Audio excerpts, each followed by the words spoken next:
Show off your skills on the knitting loom with the Retreat Cowl. This cowl is a loom along series where you're going to be able to knit along for 3 weeks in a row, learning as you go and learning as you grow. Let's get started on part 3 of our loom along. Welcome to Good Knit Kisses. We're all about helping you stitch your love and love your stitches. Well, welcome back. We're on part 3. You're on the home stretch, the last mile, the last kilometer, whatever you want to call it, wherever you are in the world. I'm really excited to see yours. So if you haven't been uploading to Instagram with the hashtag #LoomKnitRetreatCowl, I would love to see it. So when you finish yours, or if you're just still in the process, be sure and upload photos and tag me. Use that @ Good Knit Kisses, and I would love to see yours come along. It's really fun to go click on that and look at it and see all the different ones. So be sure and click on that hashtag and you'll see everyone's. All right, so we're going to walk you through the remaining part of this pattern. It's going to be in reverse. You're not doing any more Indian cross stitches, no more dropped cabled cross stitches to do. And now we just have this done in reverse. So let me walk you right through that.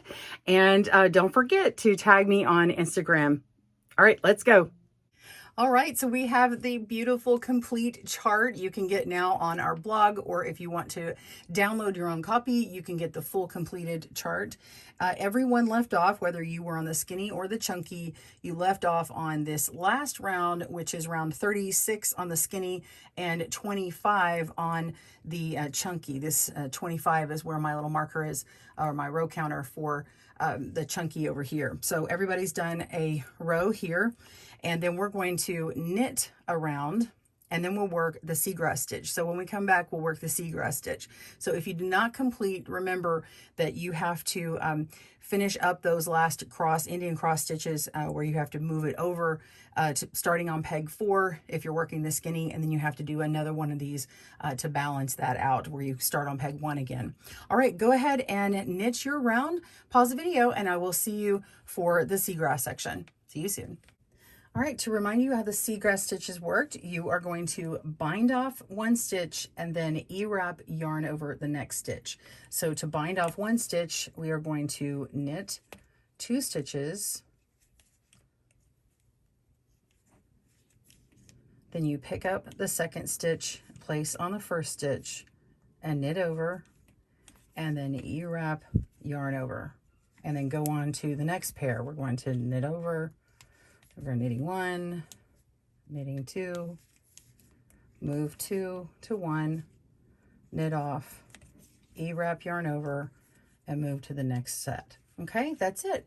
So continue working that, and then for round 2 of that stitch, you're just going to knit around. So work your 2 rounds, making the stitch on one round and then knitting all stitches on the next round.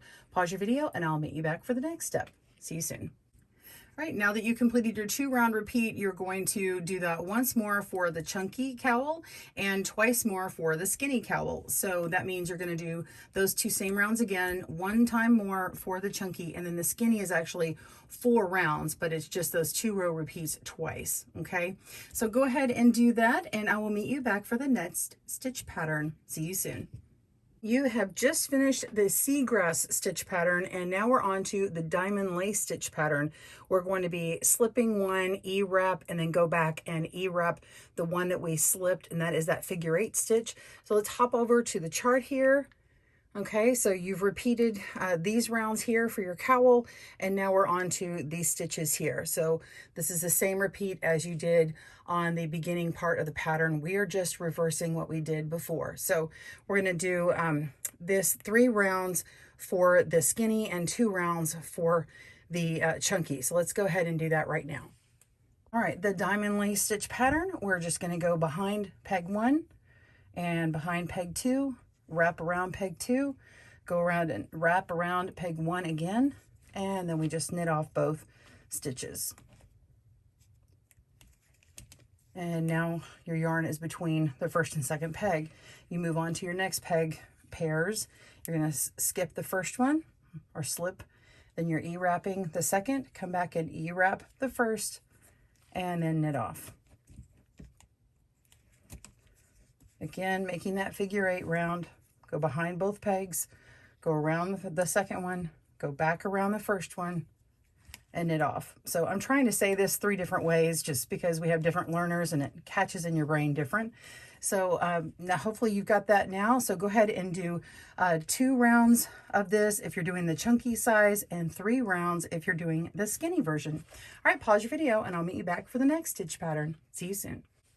All right, so I have now finished my diamond lace stitch pattern, and now we want to move on to the ribbing pattern. So whether you're on the chunky like this one or the skinny, they will look the same. It is both a knit 1, purl 1 ribbing for 4 rounds.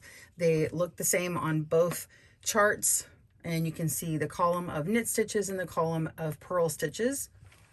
So again, just going to knit the first stitch and purl the next stitch, and then repeat. Knit 1, purl 1 all the way across, and then repeat that round 3 more times. So 4 rounds total of that ribbing. And then when we come back, we are going to bind off together. This will be in pattern and nice and stretchy, plus the little bonus at the end. All right, so you've done your 4 rounds of your ribbing. It should look like this in the back here. And now we're going to bind off in pattern, but we're going to make it slightly stretchy. So instead of using the U-wrap knit stitch, we're going to E-wrap on our knit stitches, and we're going to purl on the purls. So we're just going to make an E-wrap on this first stitch, which normally would have been knit. So you just knit over on that one. And then to bind off, normally on binding off, you would just knit that next stitch, but we want to bind off in pattern. So we're just going to put our yarn below, make a purl stitch, and then move it over. Okay, and then tighten that up, and then you knit off. You just lift the bottom over the top. It doesn't matter if you purled before or not. Whoops. Let's just put that right back on here. Okay, just knit over. All right, so now you have this empty peg. We're going to move this on over to our empty peg here, and then we start over with a another knit stitch. So we're going to knit on all the first parts of our pegs here. There are links. If you used a different loom, that's okay, but it's really nice with these links here because I know the very first peg of each one of them is always knit. So I'm going to knit this next stitch, but make sure and make it an E-wrap. It's going to give a little bit more yarn, a little bit more stretch. So when I E-wrap that one, I'm going to move it over to this other peg and knit off. And then we're going to move it over to the peg that was just made empty. And now we're going to purl this next stitch. And that's how you bind off in pattern. You just continue knitting the knits and purling the purls. Just make sure that your knit stitches are going to be E-wrapped, okay? You're just constantly moving it over. And let's look at the last part. So again, this next one's going to be knit here, and you're going to E-wrap, okay? But you're just going to continue going all the way around, and when you get to these last few stitches, I'll meet you back here to finish it off. All right, we've got our last 2 stitches, and I've already worked this first one as a knit, so my last one is going to be purl, and yours should be purl. Go ahead and do that one. Remove it as you had before. Place it on that last peg here, and knit over. And then you can just pull this off of the loom. Just go ahead and make a nice long loop and get yourself a nice long tail. And then at the end of that, just cut it, pull out that ball, and there you have it. Now this looks like it has a jog in it, so I'm going to show you how to close this up and also how to weave in some of those tails. I do have a video on weaving tails, but look, I have a bonus. Look at this. Here is my skinny version. Yay! Isn't it fun? Okay, so look, I haven't finished. So see, it looks a little bit messy here. Look at the inside. Crazy, right?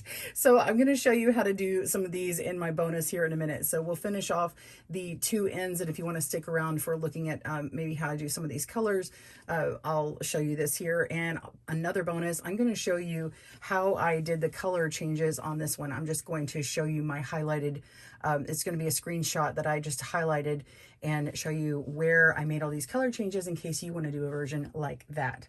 So stick around, be sure and look at the timestamps if you want to jump to that later on. All right, we're going to weave in our tails, but first, because of all the drop stitches, I just want to encourage you to go ahead and pull on all of your knitting downward. Now, if you noticed, you may have had some purl bumps that seem to sort of stick out a little bit more. And I just kind of pulled downward on those because really they're part of those drop stitches that are still maybe not quite so pulled down on. So if you want to individually do that, that's a good thing to do before you start weaving in all your tails, or at least do it on all the main ones.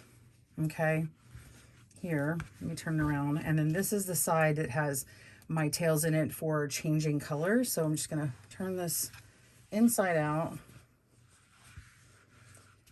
Okay, so quite a mess here, but that's because I had several color changes and I'm working with 4 different colors. Some of it you can run the yarn up the back, and I wanted to show you where I did that. This one, I happened to hide it right here, you know, by jogging it over sort of, but it's not the easiest thing to do. And then I've got this little piece of yarn here that's sort of hanging out, so I want to make sure and put that up to the top here. So I'm just going to examine where I have all of my stitches, and then what I want to do is pick the yarn color first, and then follow my way around those stitches. So this one, I'm just going to start at the bottom because this is the first color change. I want to make sure and tie that in really well. You can see how it's loose right here. Okay, so I'm going to tug on this yarn, and this one, you can see this one, this stitch, how this one kind of comes around these 2 stitches. That's what's happening with this one. Okay, it's supposed to come around and go in this direction. So that's what I'm going to do. I'm going to follow that line. Okay, so I'm going to come around and go around this stitch here, which is what this one would have been doing.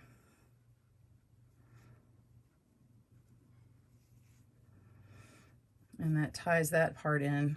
Okay, and then I'm going to come around the back of this side and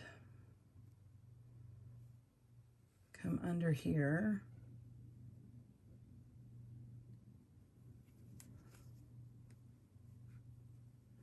And then follow this one. Okay, so now I've sort of got it tied in. I'm going to go follow around this little, we'll call that a smile here, come up, and then I want to find the other bump up here. So we're going to go up through this little smile here, and we're going to go around this little umbrella, around like that. We're just going to follow it, and then come back down through where we went before. And then we're going to follow around this little smile through here, and then back up this way where we went down before, and then follow around this little umbrella. And that's how you do the duplicate stitch on the garter stitch, and I do have a video on that. I'm going to kind of pull in this other side here and connect. Okay, let's see. I'm going to attach this through. Let's go through this side and down underneath here. Okay.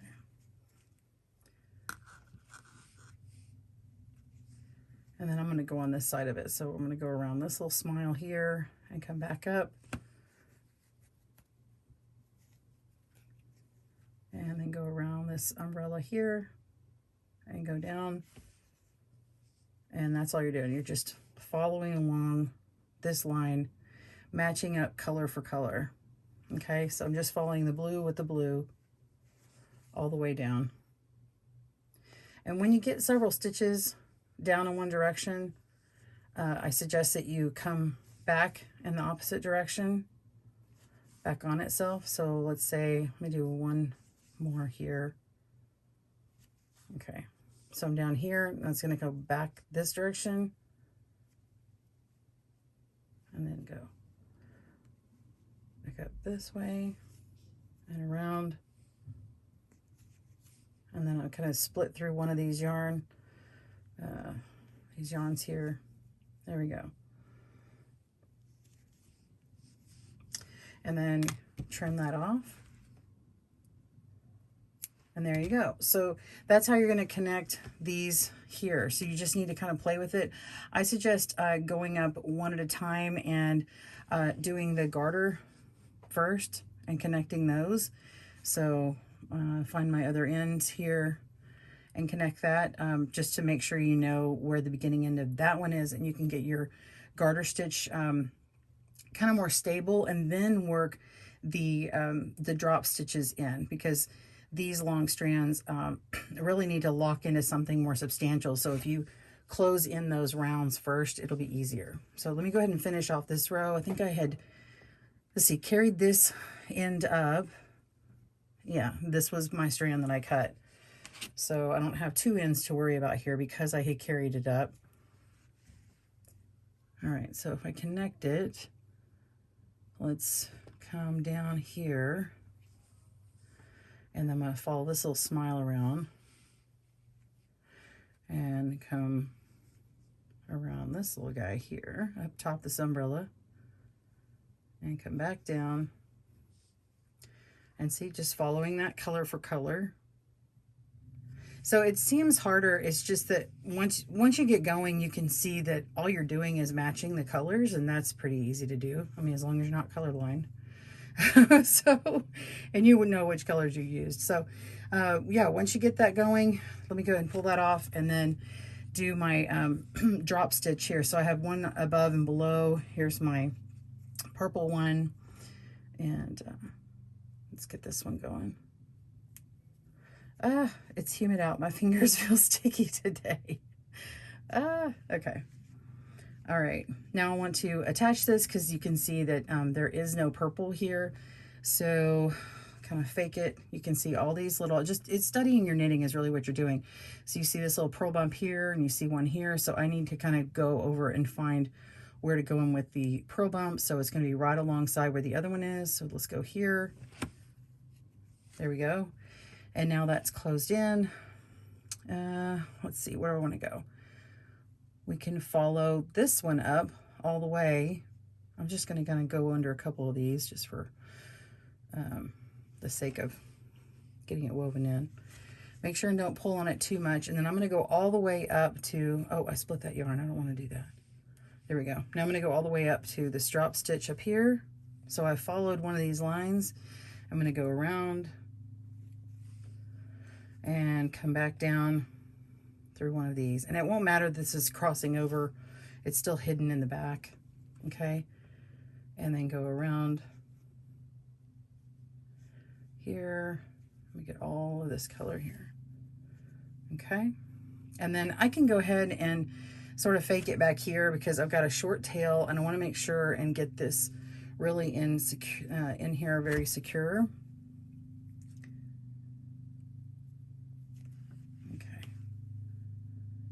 Come up.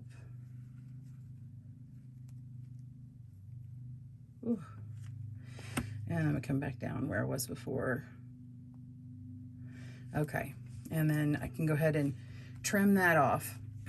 Okay, and then that's it. So you just continue on all the way and trim them off. I suggest, especially on this particular one, until you have it washed or blocked, I would not trim them very short. I trim it maybe like about here, maybe a centimeter or two, quarter inch or so, because when you start pulling and blocking on things, it might work its way out. And so if it's long enough afterward, you can just trim it a little bit shorter. Okay, and that's it.